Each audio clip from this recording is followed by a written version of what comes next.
there's a couple of other things I want to ask you about, or talk to you about, that go back to October 7th. Now, we've talked about October 7th over the weeks.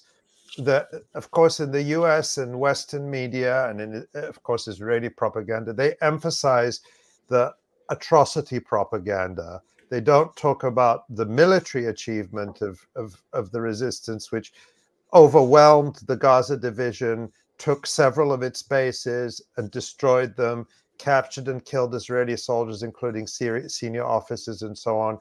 And also, the drone footage that Hamas published at the time showed them using drones to drop bombs on sophisticated Israeli surveillance equipment, on automated machine gun nests, and other things, destroying tanks, dropping bombs on tanks. And I'm bringing that up because I don't know if it was ever really shown in Western media, but it is. There is this effort to overwhelm us with this atrocity propaganda about that Hamas went out to deliberately butcher as many innocent Israelis as they could. And we were the first English language publication at the Electronic Intifada to start kind of systematically taking that fake narrative. I'm going to call it a fake narrative because that was not the nature of the Hamas operation. It was a military operation in which certainly civilians were killed. That was the first big story we did on just over a month ago. But let's look at a couple of very recent stories just from the last few days. The first one we're going to look at is just from Friday.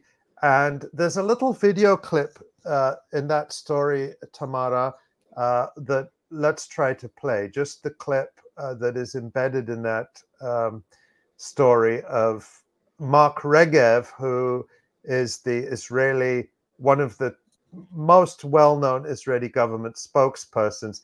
And Mark Regev was speaking to Mehdi Hassan on MSNBC. It was a long interview of about 30 minutes. I watched the whole thing, but just play that clip in the that's in the embedded tweet there, if we can, Tamara. We had the number at 1,400 casualties, and now we've revised that down to 1,200 because we understood that we had overestimated. We made a mistake. There were actually bodies that were so badly burnt, we thought they were ours. In the end, apparently, they were Hamas terrorists. When we make a mistake, we admit it. All right. So now what happened in that video is very interesting, very significant, because remember what we've been told since October 7th is that these monstrous ISIS-like Hamas people went in and burned. Netanyahu said that they bound people up and burned them beyond recognition. Never explained how they could have done that with the light weapons they had. No one has said that Hamas was carrying flamethrowers or napalm or whatever you would use that would be able to burn people to that extent. But just look at what Mark Regev said, because remember, we discussed in a previous live stream how Israel officially reduced its death count of its citizens, or its civilians, not civilians, its citizens, so it includes civilians and military, from 1,400, which is the number that the media have been repeating without any question. You know, everyone accepts their number, but they reduced it to 1,200. And what is Mark Regev's explanation for that? He says, you just heard it, that there were about 200 bodies that were so badly burned, we thought they were ours. But then after we did whatever, testing they did, they found out they were Hamas fighters. Now, how is it possible if they were Hamas fighters, how did they end up being burned beyond recognition? Nobody is suggesting that the Hamas fighters set themselves on fire. So they can only have been killed by Israel. And Israel knew that, but thought that many of them were Israeli civilians. So it means that Israel knew that they had indiscriminately fired on hundreds of people without knowing whether they were Israeli civilians or Palestinian fighters. And that is consistent with what we know about the weaponry that was in play. On the one hand, you had the Hamas fighters with AK-47s or at the most rocket-propelled grenades. We did see some footage of Hamas fighters carrying, one or two rocket-propelled grenades on their back, but nothing. Tamara, are you able to zoom in on that photo at the top of the story that's on the screen? Or maybe it's clear enough for people. But this is a photo from Kibbutz Be'eri, and this is a photo of the aftermath. And there was nothing, absolutely nothing, that the Palestinian fighters were carrying that could have produced this kind of mass destruction in this kibbutz or the other settlements. This had to have been done with Israeli weapons and tank shells. Yeah, there's especially that footage there. There's absolutely no question. We've seen the weapons that the Palestinians have. Like, they have thermobaric grenades that could burn people, but they wouldn't burn themselves. And they wouldn't, we've seen them, we've seen them on camera. We've seen, at this point, I don't even know how many. We've seen 25 or 30 videos of, multiple Yassin warheads being fired, and they're not taking down a building into rubble like that. No, I mean, it's quite obvious that the Israelis don't care about their captives. Like, they didn't care about them on October 7th, and they still don't care about them today. They're showing drone footage of them sitting outside of where they're claiming that their people are, but they're not going down day after day to go and get them. And we have to remember that on October 7th, that the Israeli army collapsed so thoroughly, that their communications were so thoroughly knocked out, that Palestinians took from Gaza, fighters came over and took more land inside Israel than all of the Gaza Strip in total territory. And we've seen videos from outside the rave where Palestinian fighters show up in their white pickup truck full of fighters, and they're like panicking, saying like, get out of my way, we're gonna run out of gas. Like, they didn't, their operation was so successful that they didn't think they would need as much gas to travel into the depths of the territory that they traveled into on that day. Israel had to move. We saw footage on that day of Israel moving their fighter jets because the Palestinians were getting into range of their main bases to take down their fighter jets. They had no idea what was going on the ground. They were in complete darkness because their communication systems were knocked out as part of this complex operation. And we know from Israeli testimonies that like some of the most lauded heroes on that day were officers who just drove in their own cars, excuse me, down to the area and saw another commander down there and said, what's going on? And he said, I don't know what's going on. Okay, you take this sector, I'll take that sector. So they didn't have any kind of serious intelligence about what was going on for hours and hours. And then they dispatched attack helicopters. Well, I want to come to that. I want to come back to that, John. But first, I want to come back to the helicopters. But helicopters. But first, I want to go to this story, a story that we published on over the weekend. Tamara, that's yes, this story. Of course, it was this story that's on the Electronic Intifada, but it's based on a report that appeared in Haaretz, the Israeli newspaper, over the weekend, on Saturday, I believe it was. Let me just get to that on my screen so that I can give you the correct quote. So this story, on Saturday, Haaretz published a story about an Israeli police investigation of what happened at the supernova rave, where Israel says 364 people were killed on October 7th.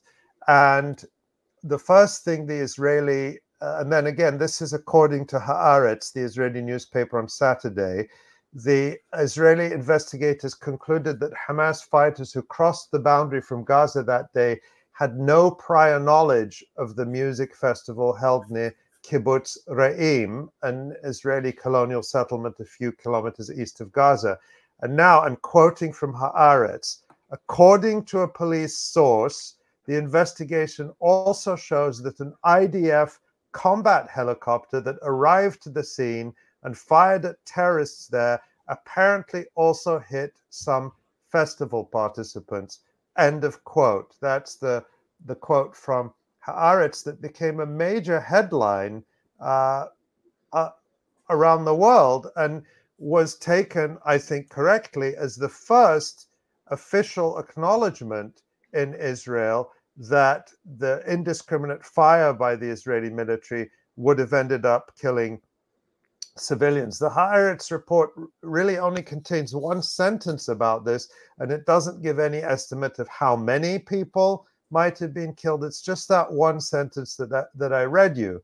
But now let's go, Tamara, to the Times of Israel story that I just sent you, which came out today, in which the Israeli police are trying to backtrack from this story. So this appears, or it's November 19th, so it appeared yesterday afternoon, where the police claim, they say, the Israel police issued a statement reacting to a claim in Haaretz that an IDF helicopter that arrived at the site of the Supernova Festival near Re'im on October 7th may have killed some Israeli civilians. It says, a police statement says that its investigation focused only and solely on police activity and not any IDF activity, and therefore did not provide any indication about the harm of civilians due to aerial activity there. So that's now an Israeli denial or an attempt to backtrack from the story, which made headlines around the world and which people interpreted as corroboration for many of the things that have been reported in recent weeks. But now let's get back to combat helicopters, plural, and let's go to the next story that I sent you, Tamara, which is one that we published, and I think we've talked about before, about a week or so ago on November 11th. And this story was based on a report that appeared in Yediot Ahronot, the Israeli newspaper, by its military correspondent, Yoav Zitun. And Zitun was citing an Israeli Air Force investigation or preliminary investigation into what happened on October 7th. And this is what Zitun said, or part of what Zitun said, that we did talk about this before, so I won't go through the whole thing again. But basically what Zitun said, and we have it all quoted in the story at the Electronic Intifada, is that the Israeli they sent up 24, actually 28 Apache attack helicopters, which were armed with Hellfire missiles and with 30 millimeter machine gun cannons, where each shell is like a grenade. That's the term that's used in Yoav Zitun's article. And they were firing indiscriminately. And the term he uses, he says, the helicopters emptied their bellies. I never heard of a helicopter having a belly, but that's a very memorable term. And then they would go back and reload and come back. And so 28 helicopters constantly going, loading up with this heavy ammunition and firing indiscriminately, according to the Israeli Air Force's own preliminary assessment, that they could not distinguish between the civilians and Palestinian fighters. And this Yoav Zitun article is accompanied by footage released by the IDF in mid-October, which actually shows the helicopters firing on civilian cars.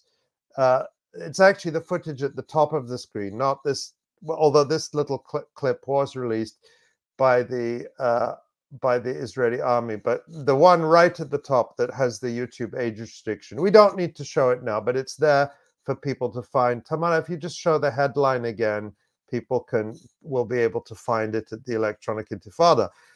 So basically, given the context of everything we know up till now, John, do you find this attempt by the Israeli police to retract the revelation in Haaretz, do you find that to be credible?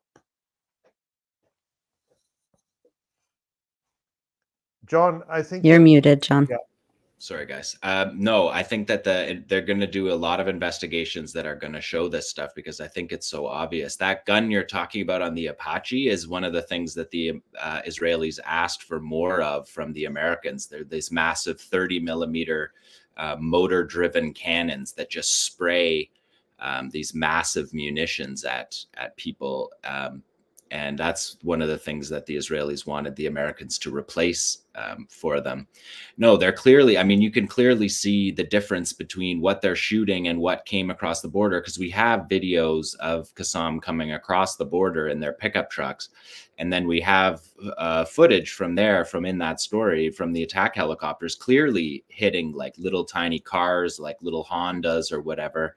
That had nothing to do with them. And then you see people getting out and running from them. Like 6-8 people in a tiny little car. The fighters aren't traveling like that. The fighters actually walked on foot. We've seen lots of videos of it. They walked on foot back to their base. So the thing about the rave, I think that's important to throw in there, is that the rave didn't, to say that they didn't plan on hitting the rave, I think makes perfect sense. The rave itself didn't know that it was going to be there in that location on Wednesday, like 48 hours before the Friday rave. They didn't know where the location of the rave itself was going to be. And so, and there's a lot of things there. There was a the rave reported, was... Yeah. It was, just to add to that, John, it was reported in the Israeli media that the rave was scheduled. Remember, the Hamas offensive happened on Saturday.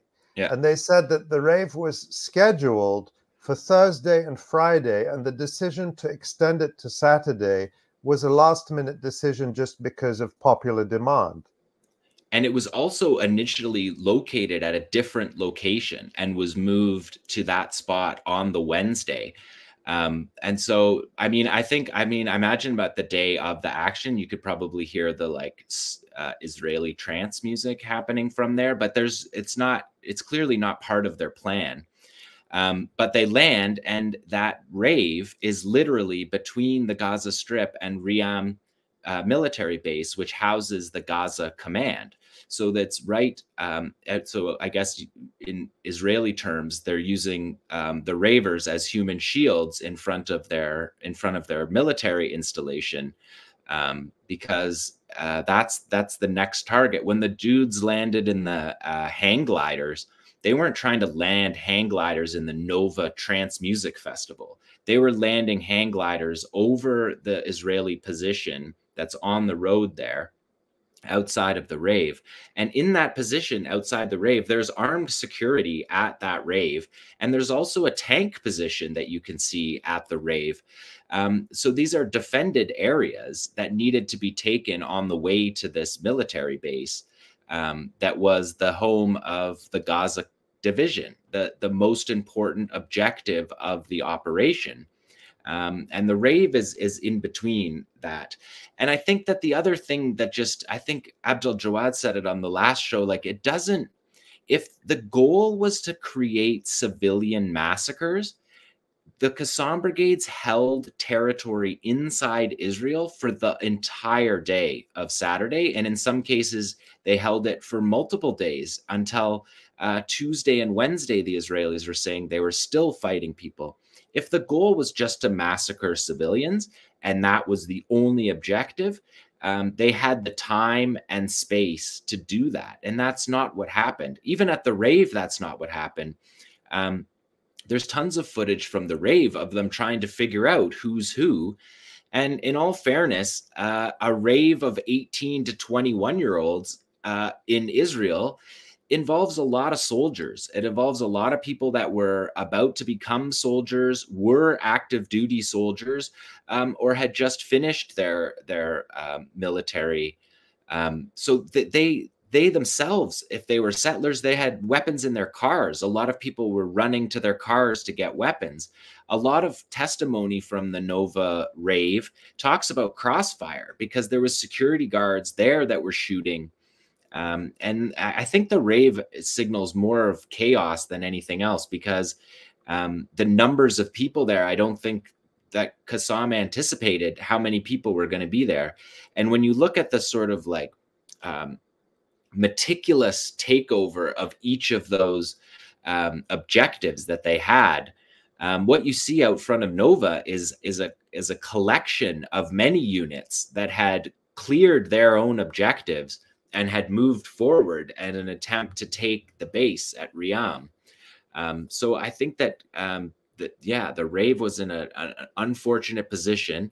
The Israelis panicked and opened fire with helicopter gunships, which the Palestinians expected. They came out expecting a battle. You can see units of Qassam fighters on October 7th that have MANPADS anti-aircraft weaponry, and they're constantly looking at the sky, even when they're riding their bikes out of Gaza, which we have from their helmet cam footage. The fighters are constantly looking at the sky as if they're expecting an Israeli air attack that never comes.